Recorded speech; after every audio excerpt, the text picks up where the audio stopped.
shovels, firewood, salt, sleds, ice scrapers for the cars, and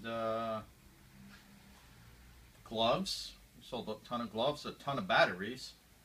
Everybody's worried about their, you know, people running out of power, so they're stocking up on a lot of D batteries.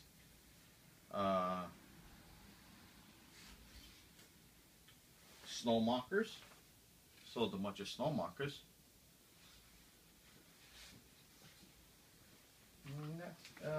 Propane, little propane tanks. These guys here.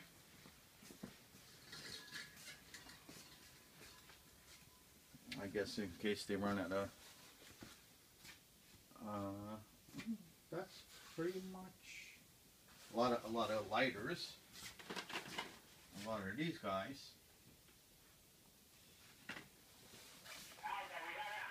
So it sounds like you guys have been doing some good business the last couple of days.